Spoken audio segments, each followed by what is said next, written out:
बोलो सच्चिदानंद भगवान की जय। सद्गुरुदेव की जय।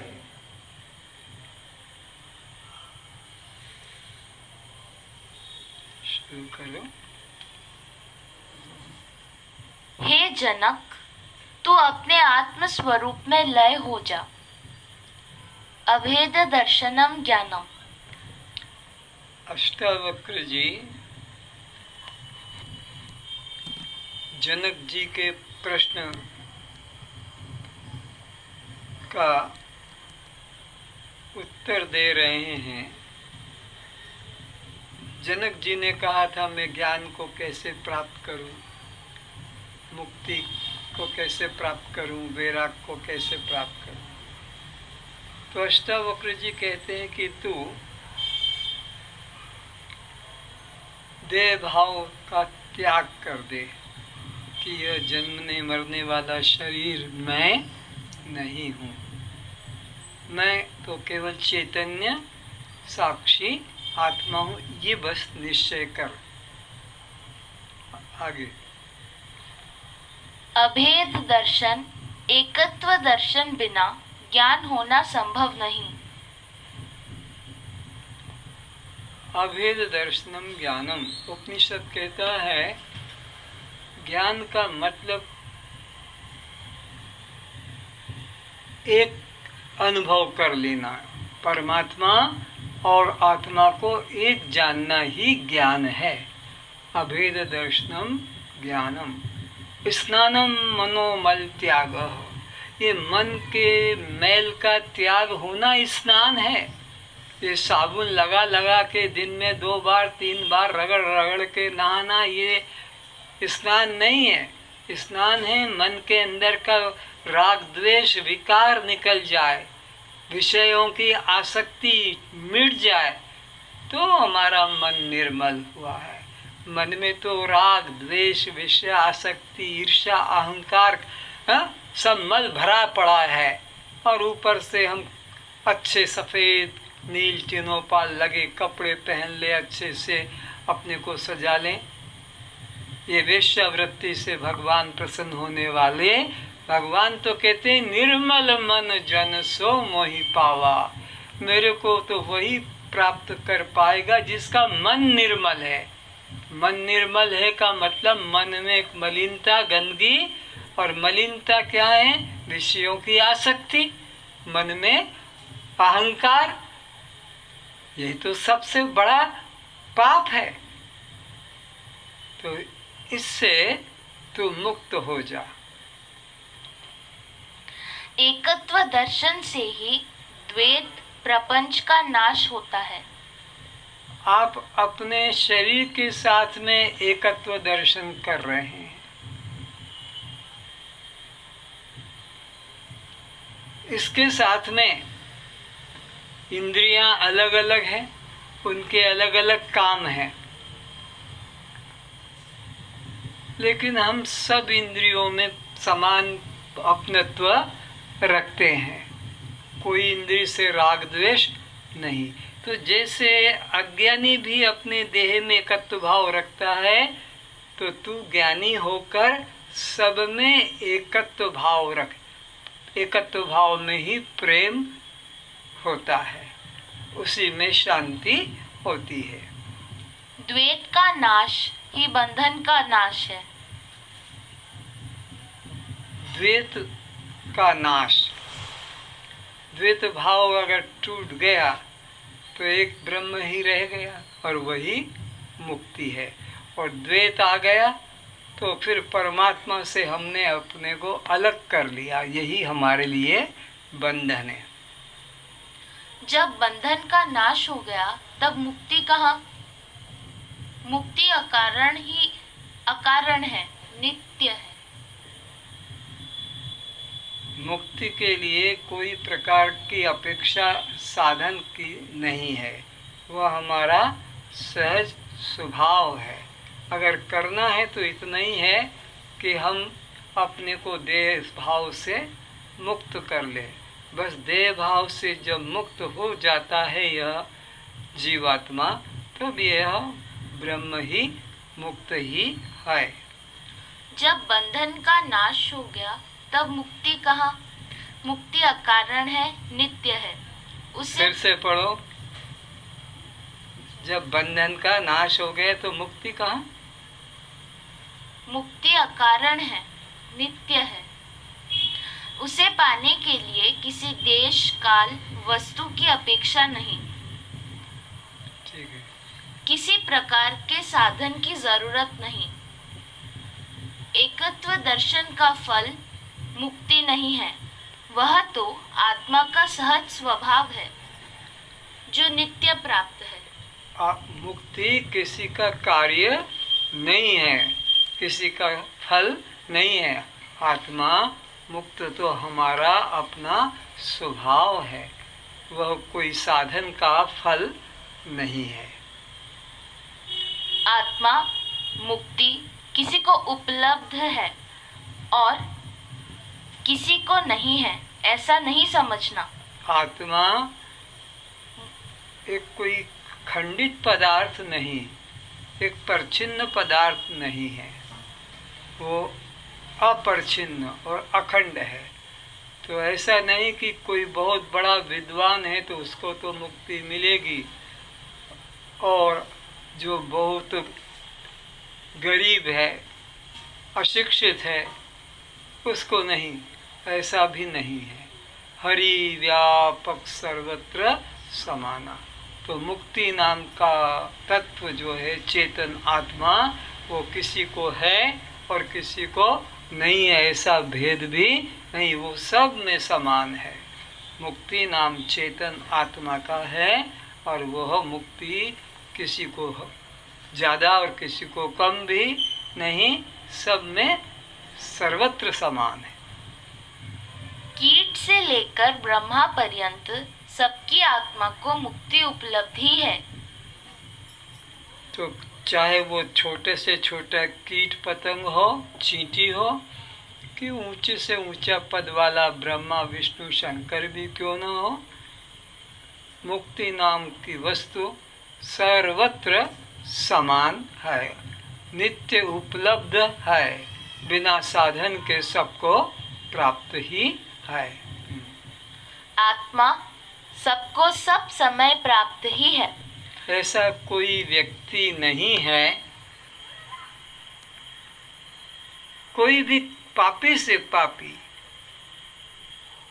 जिसको कि आत्मा उपलब्ध न हो, ऐसा पृथ्वी पर कोई आदमी नहीं है। हर प्राणी को आत्मा उपलब्ध है, क्योंकि बिना चैतन्य के किसी का जीवन संभव नहीं है। तो आत्मा से कोई वंचित भी नहीं है, वो नित्य सबका स्वभाव है, पाने की वस्तु नहीं, कभी खोई नहीं, वह हम आज अभी और यहीं है। सब देश में, सब काल में, सब रूपों में आत्मा नित्य विद्यमान है।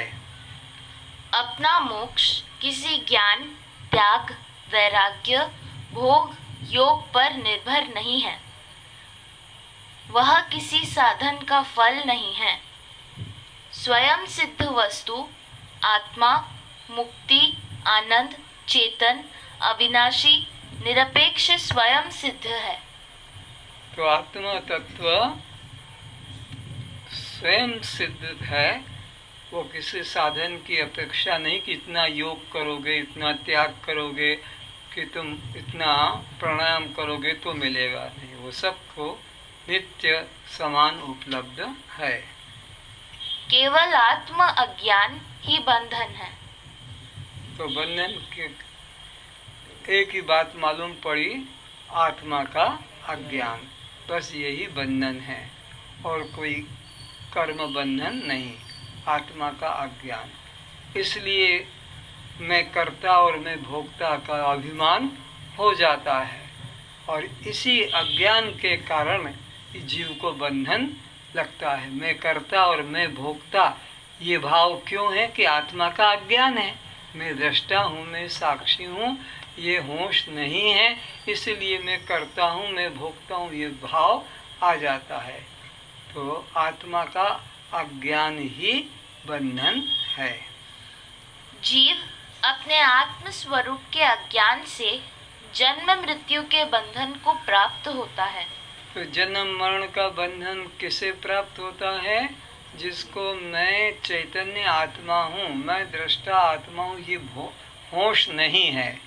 बेहोश है ने जो अपने को देह मानकर बैठा है, बस यही बंधन का कारण है। किंतु जब यह जीव किसी श्रोत्रिय ब्रह्मनिष्ठ सद्गुरु से अनादिकाल से भूले हुए देह से भिन्न निज आत्म स्वरूप को मैं रूप से जान लेता है, तब यह जीव बिना किसी साधन के केवल आत्मनिष्ठा द्वारा ही मुक्त हो जाता है। तो अनादिकाल से यह जीव जो संसार के अंदर भ्रमण कर रहा है और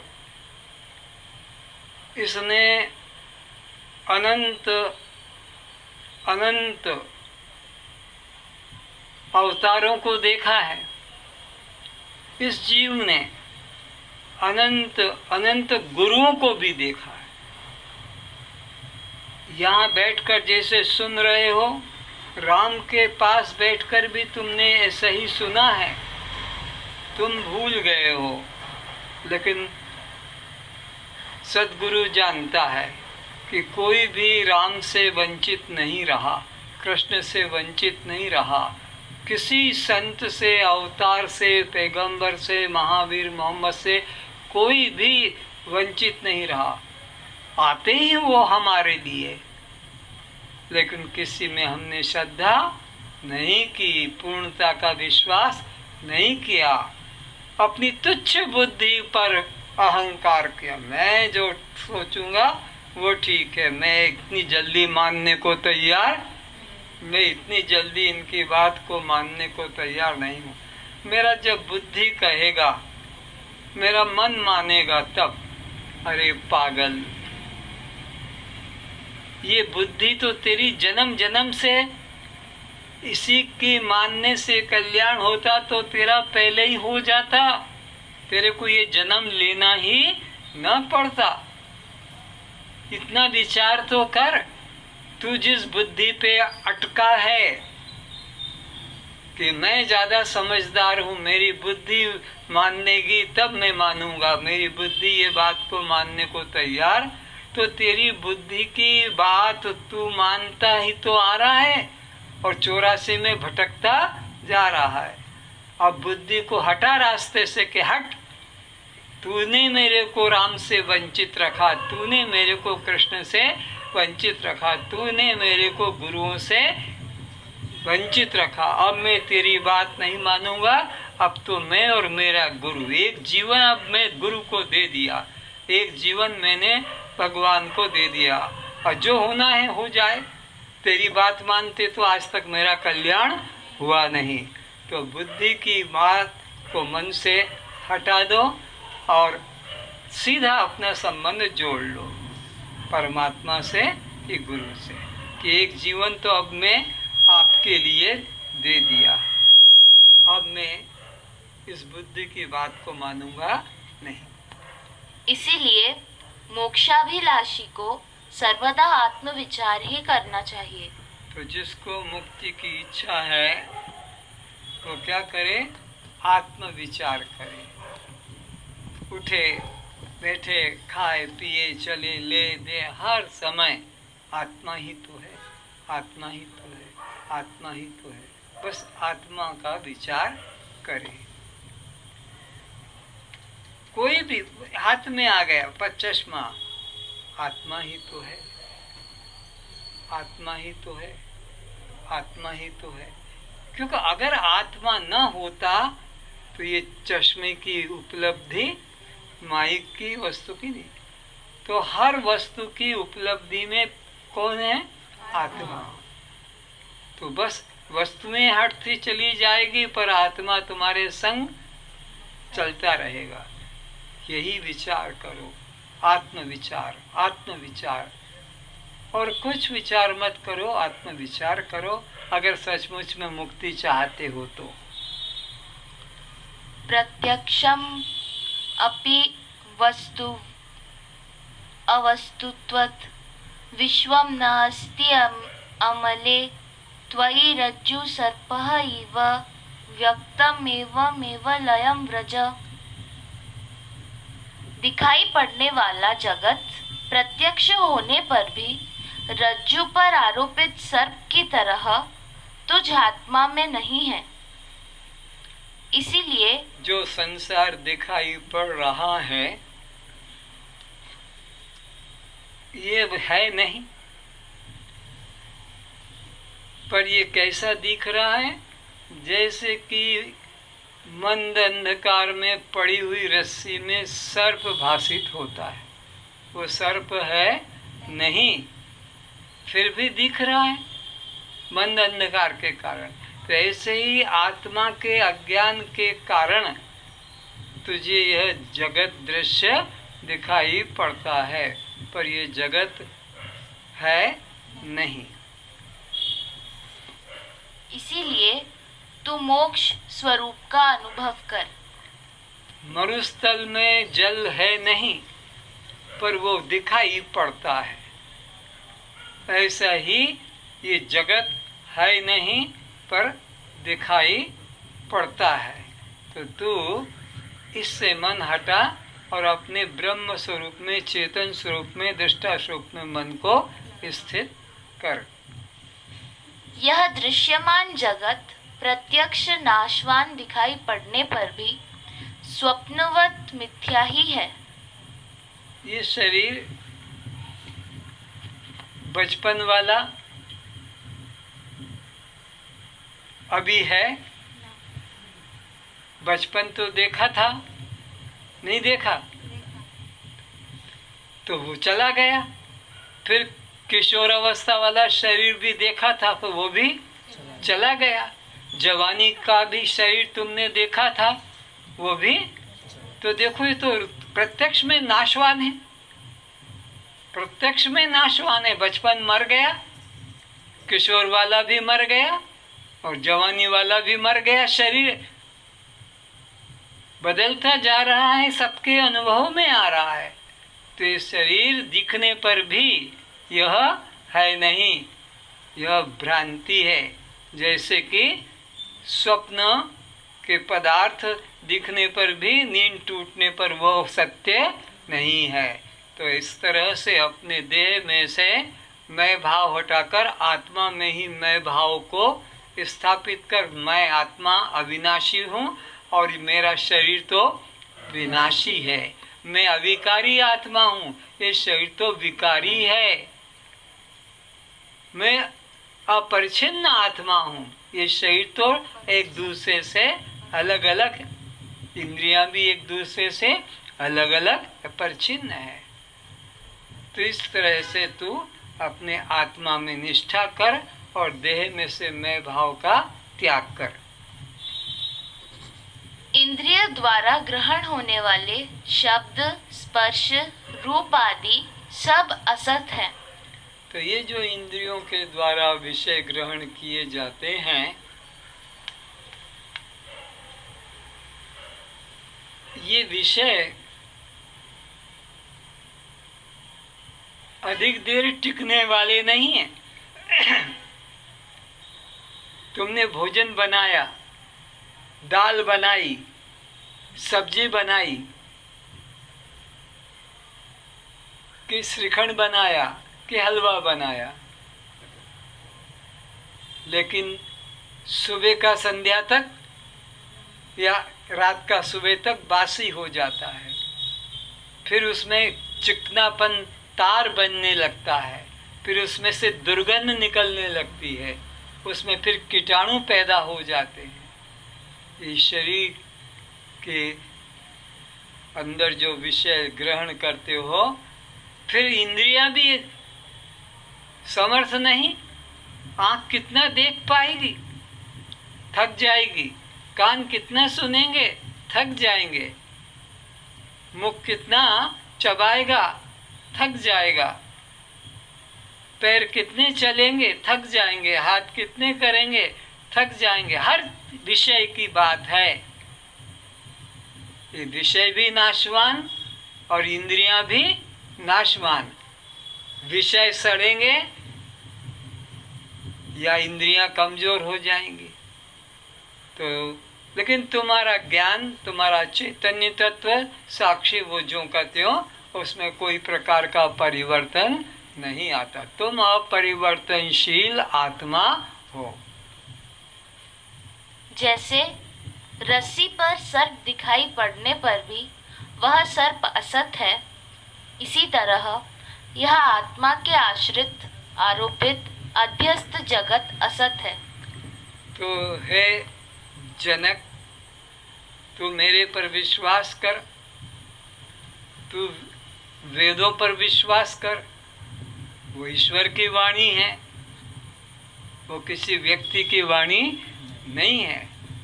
जब वेदों में कहा है ब्रह्म सत्यम जगत मिथ्या, तो जब वेद कह रहा है कि जगत मिथ्या है, तब तू उसको निस्संदेह स्वीकार कर ले।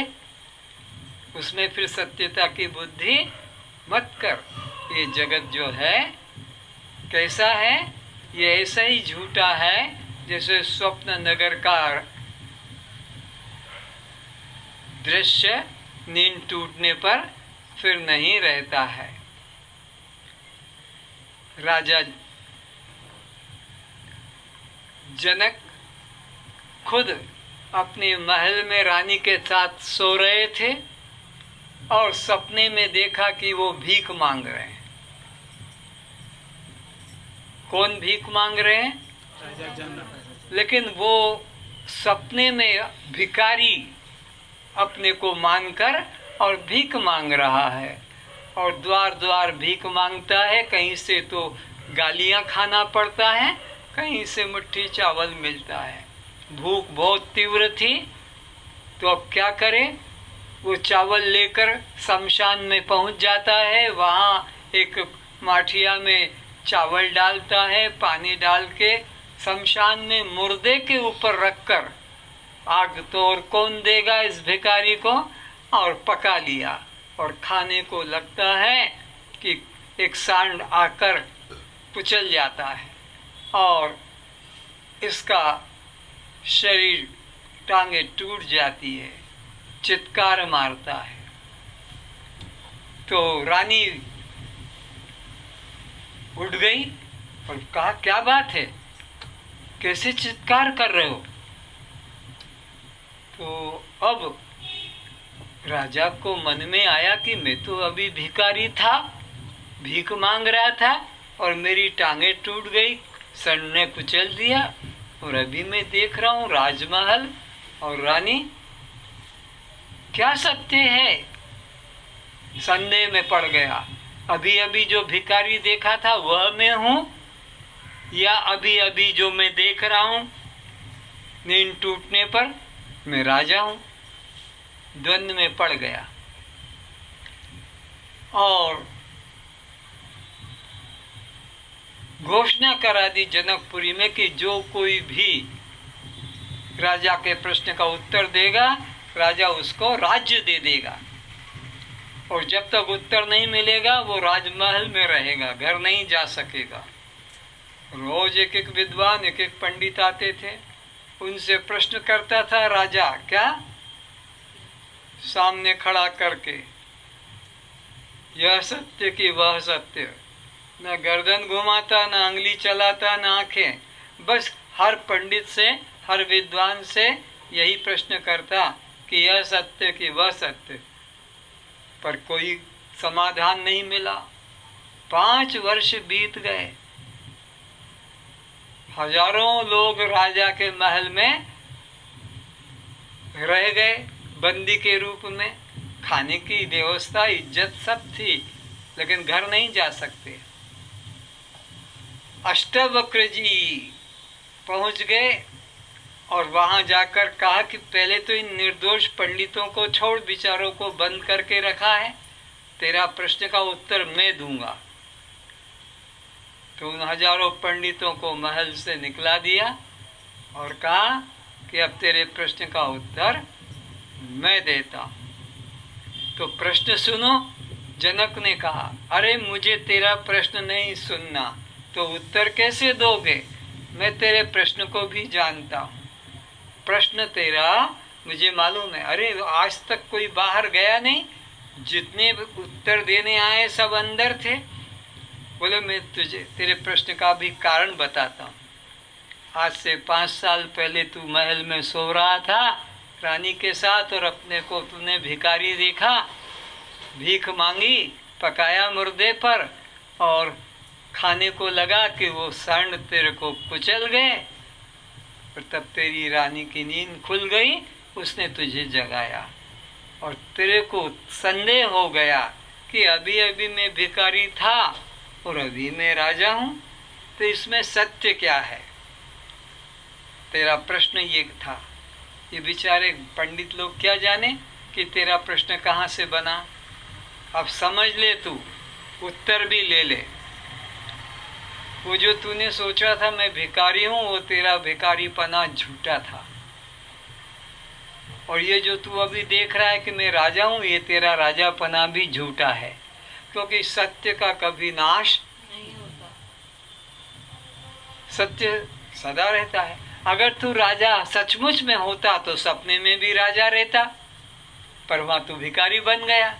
अगर तू सचमुच में भिखारी होता तो जागने पर भी तू भिखारी रहता, पर तू यहाँ राजा हो गया। तो सपने का भिखारीपना झूठा हो गया दिन के राजापने में, और ये दिन का राजापना झूठा हो गया रात्रि के सपने में, तो वहाँ भिखारी है। तो अब सुन ले, न ये सत्य है न वो सत्य है, न भिखारीपना वाला तो तेरा जीवन सत्य है, न राजापना। तो फिर कौन सत्य है? इन दोनों अवस्थाओं को जिसने जाना, भिखारीपने को भी जिसने देखा और अभी राजापने को भी जो देख रहा है, अभी राजापने को जो देख रहा है, फिर सपने में भिखारी, तो इन दोनों को जिसने देखा है वो तू सत्य है, दृष्टा सत्य है। ये राजा भी दृश्य है, राजपना भी दृश्य है, और वो सपना का भिखारी भी दृश्य है, भिखारीपना भी दृश्य है। बल्कि दोनों को जानने वाला चेतन आत्मा तू एकमात्र सत्य है, ऐसा निश्चय कर। 3 सत्ता मानी जाती है। पारमार्थिक सत्ता जो सदा रहती है, जैसे मैं आत्मा। व्यवहारिक सत्ता जिसका ब्रह्म ज्ञान करके बाद अभाव रूप सत्ता हीन सिद्ध होता है। जैसे बिना ब्रह्म ज्ञान के जगत असत सिद्ध नहीं होता। प्रातिभाषिक सत्ता जो बिना ब्रह्म ज्ञान के दूर हो जाता है। तो 3 प्रकार की सत्ता का यहाँ विवेक कराया जा रहा है। एक होती है पारमार्थिक सत्ता, एक होती है व्यवहारिक सत्ता, और एक होती है प्रातिभाषिक सत्ता। तो प्रातिभाषिक सत्ता कारण हट जाने से वो उसका अभाव हो जाता है।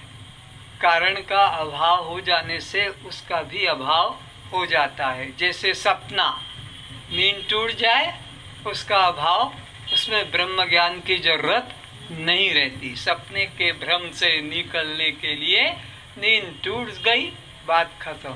तो ये प्रातिभाषिक सत्ता है। और ये जो व्यवहारिक सत्ता जगत दिख रहा है, ये बिना ब्रह्म ज्ञान के ये दूर नहीं होता। ब्रह्म ज्ञान सद्गुरु से मिलने से ही इसका अभाव होगा। और पारमार्थिक सत्ता वह आत्मा है, उसके लिए कोई साधन की जरूरत, केवल सद्गुरु के उपदेश की आवश्यकता है, तब वह आपका जीव भाव का भी लय हो जाएगा। जीव भाव का लय सद्गुरु के बिना उपदेश के दूर नहीं होगा।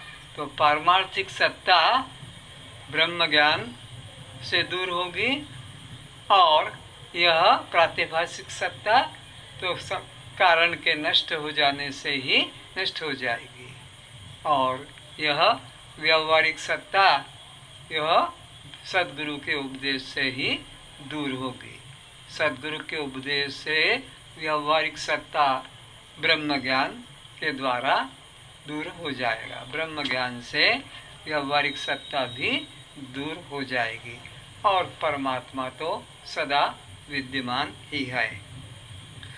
इस जगत की व्यवहारिक सत्ता होने से ब्रह्म ज्ञान द्वारा ही इसकी सत्यता का प्रत्यक्षता का भ्रम दूर होता है।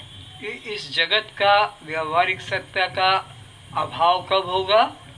जब ब्रह्म ज्ञान आत्म ज्ञान होगा कि यहाँ एक ब्रह्म के अलावा दूसरा कुछ भी नहीं है, एक ब्रह्म ही है। ऐसा जो भाव आएगा तो जगत का भ्रम निकल जाएगा। ब्रह्म ज्ञान के बिना प्रत्यक्ष इंद्रिय गम्य संसार मिथ्या सिद्ध नहीं हो सकता। जो प्रत्यक्ष है, इंद्रिय गम्य है, वह सत्य हो ऐसा नियम नहीं। तो ये जो दिख रहा है जगत इंद्रियों के द्वारा, ये बिना ब्रह्म ज्ञान के दूर नहीं, क्योंकि दिख तो रहा है तो इसको हम झूठा नहीं कह सकते। पर हर दिखने वाला सच होगा ये भी नहीं कहा जा सकता। जैसे मरुभूमि में जल दिखता पर वो सत्य नहीं है, या ठूंठ में पुरुष दिखता है कटे हुए वृक्ष में, वो भी सत्य दिख रहा है। और भी इसी प्रकार चंद्रमा में कुछ दिख रहा है पर वो भी सत्य नहीं है। पानी के टैंक में एक लकड़ी को डालो वो टेढ़ी दिखेगी, निकालो तो सीधी हो जाती है। तो दिखने से ही सत्य है ऐसा भी नहीं कहा जा सकता है। यह निम्न प्रमाणों से स्पष्ट जाना जा सकता है। इंद्रधनुष सबको आंखों से दिखता है किंतु सत्य नहीं है। आकाश में बादलों की आकृति में मन कल्पित आकार देखने पर भी वह गंधर्व नगर, सर्प, हनुमान, गणेश आदि बगीचा, आकाश, कुसुम सत्य नहीं है। तो ये जो आंखों से दिख रहा है इसको सत्य मान लेना यह भ्रांति है।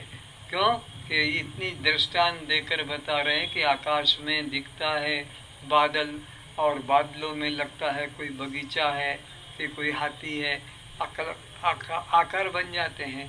पर वो जो दिख रहा वो सत्य, तो ये संसार दिख रहा है इसलिए सत्य है ऐसा कहा नहीं जा सकता। दिखने से संसार सत्य है ऐसा कहा नहीं जा सकता, क्योंकि दिखने में तो ये चीज़ें भी दिख रही है।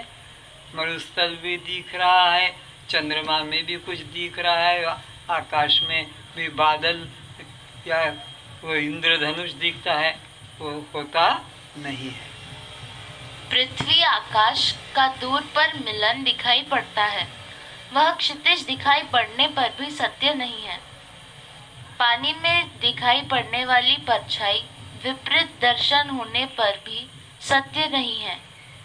एक पुरुष के अनेकों दर्पण में दिखने वाले प्रतिबिंब सत्य नहीं है। पानी के पात्र में स्टील रॉड तिरछी दिखने पर भी तिरछी नहीं है।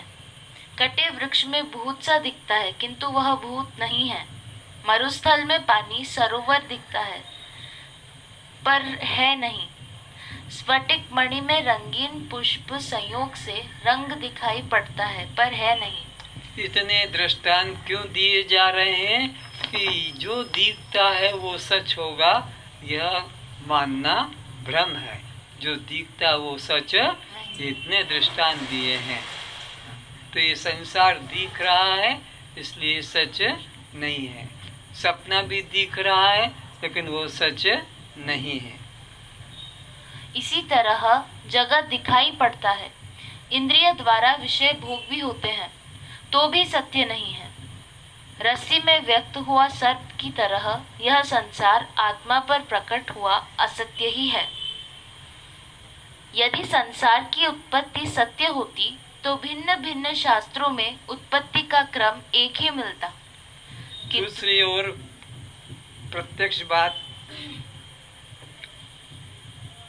कि सृष्टि अगर सचमुच में उत्पत्ति है, सृष्टि की उत्पत्ति, तो फिर सब शास्त्रों में एक ही बात लिखी होती। कहीं तो लिखा है कि सत से हुआ है, कहीं लिखा है तेज से सृष्टि बनी है, तो कहीं और कोई ढंग से उसको वर्णन आता है। अगर सचमुच में उत्पत्ति हुई तो सब का एक ढंग से वर्णन आना था। जैसे शरीरों की उत्पत्ति होती है तो ये सेक्स मैथुन धर्म से ही होती है, सारे संसार का नियम है, हर प्राणी के साथ में ये नियम है। तो अगर ऐसे ही सृष्टि की उत्पत्ति होती तो सब शास्त्रों में एक ही बात लिखी होती है। पर ईसाइयों के यहाँ और बात है, मुसलमानों की और बात है, तो जैनी लोग और तरह से सृष्टि मानते हैं। हर व्यक्ति का अलग अलग है। तो इससे भी सिद्ध हो जाता कि सृष्टि की उत्पत्ति नहीं हुई। किंतु सृष्टि की उत्पत्ति क्रम कल्पित है, इसीलिए एक जैसा नहीं है। कहीं सीधा ब्रह्म से, कहीं आकाश से, कहीं तेज से। इससे सृष्टि की असत्यता ही सिद्ध होती है। वशिष्ठ जी श्री राम को बारंबार कहते हैं कि हे राम, यह जगत 3 काल में असत्य है, जगत हुआ ही नहीं है। सम दुख सुख पूर्ण आशा नैराश्यौ समः समजीवितः मृत्यु सन एवं लयम व्रज। उपनिषदों में भी ऐसे ही लिखा है, एक ब्रह्म के अलावा यहाँ कुछ भी, तो संसार की उसमें भी अस्वीकार कर दिया। वशिष्ठ जी राम को भी कह रहे हैं कि हे राम, जगत 3 काल में हुआ ही नहीं। और राम भी कह रहे हैं कि अगर जगत उत्पन्न हुआ है तो मैं तब मानूं जब बंध्या का पुत्र और वो गगन पुरुष को जाकर मार दे। तो ये बात असंभव है, बंध्या का पुत्र गगन पुरुष को मार नहीं सकता क्योंकि पुत्र ही नहीं। तो ऐसे सृष्टि की उत्पत्ति ही नहीं हुई है। हे जनक, ज्ञानी की दृष्टि में सुख दुख आशा निराशा जन्म मृत्यु की सत्यता अपने में नहीं है। अखंड अमृत अपने आत्म स्वरूप को निश्चय करके हे जनक, तू मोक्ष स्वरूप आत्मा में स्थिर हो जा। तो यही उपदेश आखिरी में दे रहे हैं जनक जी को कि तू अपने को इस देह से पृथक केवल चैतन्य दृष्टा साक्षी आत्म रूप में स्थित हो जा। बंधन 3 कालों में तुझ में हुआ ही नहीं, सृष्टि हुई ही नहीं, और तू भी केवल एक चेतन आत्मा है। तू भी शरीर, जन्मने मरने वाला शरीर, सुख दुख भोगने वाला तू नहीं है। अष्टावक्र जी कहते हैं कि हे जनक, यह सुख दुख अंतःकरण मन के धर्म है। सुख दुख राग द्वेष किसका धर्म है? ये मन के धर्म है। और तू मन नहीं है, तू मन से अलग मन को जानने वाला है। तो जिसको तू जानता है उसके धर्म अपने पे क्यों स्वीकार कर लेता है? अरे भाई, तूने देखा कि सामने कुत्ता है, तो कुत्ते का भौंकना क्या तेरा भौंकना है? कुत्ता का भौंकना अलग है, कुत्ता अलग है, तू अलग है। तो ऐसे ही ये मन नाना प्रकार के राग द्वेष करता है, तो तू अपने को राग द्वेष वाला मत समझ। मन को भी अपना मत मान और मन के धर्म को भी अपना धर्म मत जान। तू मन से, अंतःकरण से अलग है। आशा व निराशा यह भी मन के धर्म है, और जन्म मृत्यु यह देह के धर्म है। तो तो इन इतनी बातें अष्टावक्र जी जनक को समझा रहे हैं कि तू न तो देह के धर्म को अपना मान, तू देह नहीं तो देह का धर्म क्या है, जन्म और मरण नहीं है, जन्म और मरण भी तेरा नहीं है। और जब जन्म मरण धर्म नहीं है तो नाम भी तेरा और रूप भी तेरा, जाति भी तेरी, आश्रम भी तेरा, परिणाम भी तेरा, एक भी नहीं है तेरा। जब तू देह नहीं तो देह की ये 6 बातें तेरी नहीं है। और जब देह नहीं तो बालक जवान बूढ़ा शरीर भी तो नहीं है। और अब ये जब निश्चय हो गया तो फिर निश्चय कर कि यह प्राण भी तू नहीं है, ये प्राण भूख प्यास धर्म ये भी तेरा नहीं है। और इसी प्रकार यह मन का धर्म क्या है, अनिता, हाँ जागो, सोने के लिए नहीं। तो यह मन का धर्म है सुख दुख काम क्रोध, तो ये काम क्रोध सुख दुख भी धर्म तेरा नहीं है। और जब जीव का धर्म है बंध मोक्ष, तो तू जीव नहीं है तो बंध मोक्ष भी तेरा धर्म नहीं। तू इन सब उपाधियों से रहित केवल साक्षी मात्र दृष्टा मात्र है। तो इन सभी धर्मों को जानने वाला इनसे पृथक पूर्ण और इनका साक्षी है। तो जो जानने वाला होता है वो जानी गई वस्तु से मिला होता है कि अलग होता है? अलग होता है। जिसको भी तुम जान लेते हो उससे तुम अलग हो।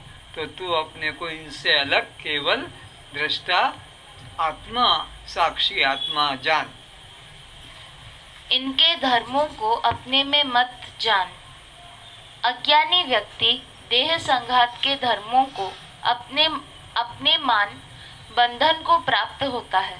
इसीलिए भगवान कहते हैं अर्जुन, पर धर्म भयावह, पर के धर्म, ये शरीर पर है।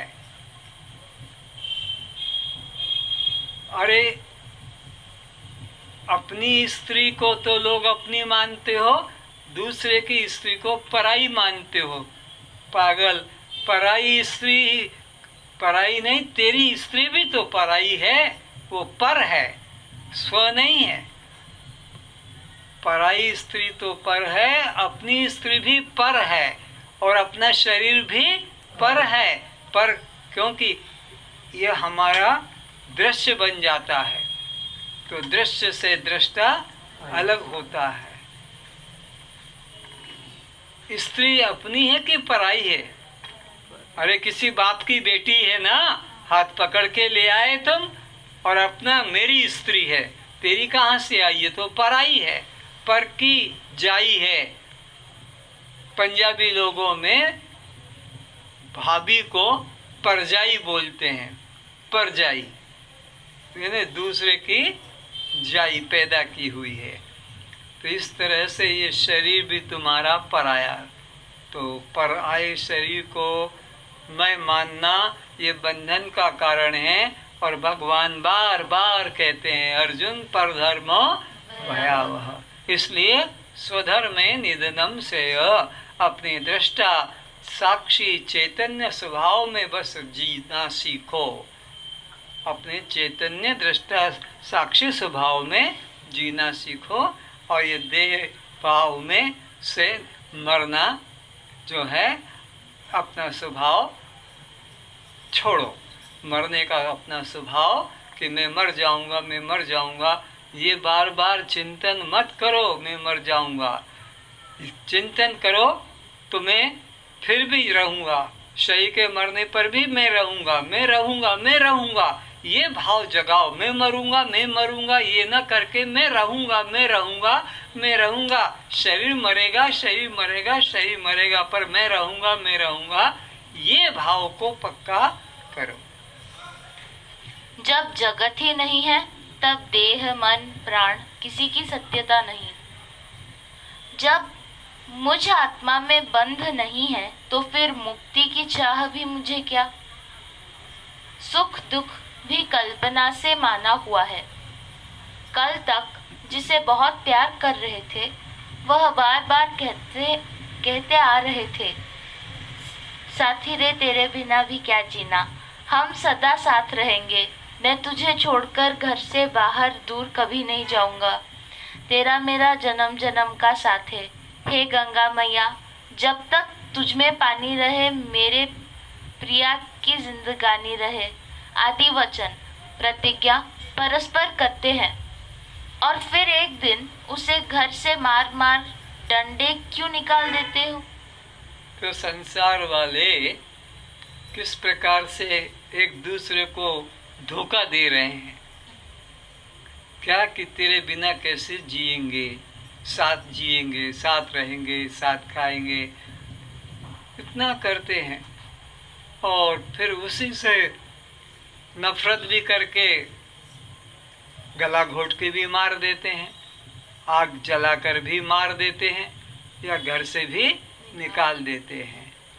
तो ये संसार इस तरह का चालबाज धोखेबाज है, इसमें कोई अपना नहीं है। अगर है तो गुरु या भगवान, बस वही हमारे कल्याण का हितैषी है, हमारे कल्याण की हित की बात कहते हैं, पर हम उनकी बात नहीं मानते हैं। और जो हमारे संग में इस तरह छल कपट करते हैं, उनके वचन को ही हम ब्रह्म वचन जैसा निभा लेते हैं, मर मर कर भी उनके वचनों को निभाते हैं, और भगवान के वेद के वचनों पर श्रद्धा नहीं करते। अष्टावक्र जी ने इस प्रकरण के 4 सूत्रों में 4 बातों का निश्चय कराया है। देहाभिमान का त्याग, अद्वैत आत्मा का बोध। क्या क्या निश्चय कराया है अष्टावक्र जी ने जनक को? सबसे पहले तो मैं देह हूँ, ये मेरी जाति है, मेरा नाम है, कुल गोत्र, इसका तुम त्याग कर। पहला देह का अभिमान का त्याग कर। दूसरा अद्वैत आत्मा का बोध, मैं अद्वैत आत्मा हूँ, आत्मा और परमात्मा कोई अलग चीज, ऐसा निश्चय कराया। जगत भ्रांति का त्याग, और ये जगत जो दिख रहा है ये सत्य है, इसका भी मन से त्याग कर दे कि जगत सत्य नहीं है। द्वंद्वों में समत्व बुद्धि, और जो सुख दुख, लाभ हानि, मान अपमान, अच्छा बुरा, हाँ, सोना लोहा मिट्टी, इन सब द्वंद्वों में भी समान साक्षी भाव, किसी में राग नहीं कि द्वेष नहीं। ये 4 बातें है, इनको फिर से दोहराओ। जनक जी को क्या क्या कहा अष्टावक्र जी ने कि हे जनक, तू अपने कल्याण के लिए 4 बातों को मन में पक्का कर ले। पहली तो क्या है कि जो अहंकार है, नाम का, जाति का, बुद्धि का, धन का, पद का, इसका त्याग कर। नंबर 1 में यह अपने को त्यागना है। नंबर 2 में अद्वैत आत्मा का बोध, आत्मा के अलावा और यहाँ कुछ दूसरा है ही नहीं, देखो भी मत, एक ही ब्रह्म को सब रूपों में देखो, और उनमें भी समता भाव रखो, समत्व भाव रखो, छोटा बड़ा ऊंच नीच का भेदभाव मत करो। और ये जो दिख रहा जगत, ये सत्य भी, ये भ्रांति है। आगे द्वंद्वों में समत्व बुद्धि। यह 4 धारणा साधकों को मुक्ति दिलाती है। क्या? यह 4 धारणा साधकों को मुक्ति दिलाती है। ये 4 धारणा जो भी धारण करेगा वो साधु ही है, वो सन्यासी है, और वो मुक्ति को प्राप्त करेगा। मन के मूल को खोजते ही मन शांत हो जाता है। तो आप ये 4 बातों को मन में पक्का रखें। कौन कौन सी 4 बातें पक्की करना है हमको? नंबर 1 में बोलो, अहंकार का त्याग, ये सबसे खतरनाक है। जैसे वो कोबरा सांप होता ना, कोबरा, हाँ, नाग सांप, हाँ, उसका जहर बड़ा डेंजर, मार जान ले लेता है। ये कोबरा से भी ज़्यादा वो तो एक ही जीवन खत्म करता है, वो सांप का जहर, पर ये तो जन्म जन्म तुम्हारे अहंकार बिगाड़ देता है, 84 के चक्कर में डालता है। तो एक अहंकार का त्याग करना है। दूसरा, हमारे अंदर क्या भाव है? द्वैत भाव की, वो अलग है, परमात्मा अलग है और मैं, ये भी बहुत खतरनाक बंधन है। इस भाव को मन से मिटाओ कि परमात्मा मुझसे अलग, मैं परमात्मा से अलग नहीं हूँ, परमात्मा से मैं अलग नहीं हूँ। ये द्वैत भाव को निकालो। और तीसरा क्या निकालो कि यहाँ पर यह सब जो दिखाई पड़ रहा है, यह संसार व्यवहार सत्य नहीं है, जो भी दिख रहा है। और चौथा, द्वंद्वों में समत्व बुद्धि। सब प्रकार के व्यवहार में समता भाव रहे, मान हो, अपमान हो, लाभ हो, हानि हो, अपना पराया, सर्दी गर्मी, सब में समान भाव रखे, तो मुक्ति है जीव की। आज बस इतना ही। सर्वे भवन्तु सुखिनः, सर्वे सन्तु निरामया, सर्वे भद्राणि पश्यन्तु, सर्वे भद्राणि पश्यन्तु, मा कश्चित् दुःखभाग् भवेत्। सब सुखी रहें, सब निरोग रहें, सभी रूपों में एक परमात्मा को देखें। इसलिए मन वचन कर्म से अपने ही अन्य रूप को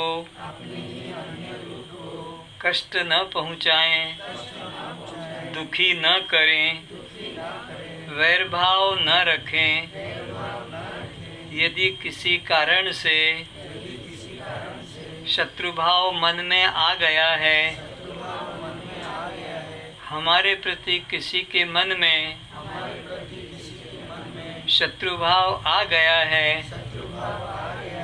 तो परस्पर हम क्षमा मांगे। क्षमा भाव से ही वैर भाव छूटेगा। बिना क्षमा भाव के वैर भाव कभी नहीं छूटेगा।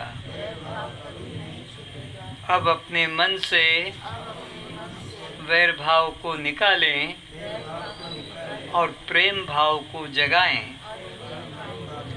सभी मेरे मित्र हैं, सबका कल्याण हो, सबका कल्याण हो। आज इतना ही। सभी श्रोताओं ने आज का विषय ध्यान से सुना। मैं बहुत आभारी हूँ, और मेरे समझाने में कोई त्रुटि रह गई तो उसे भी क्षमा मांगता हूँ।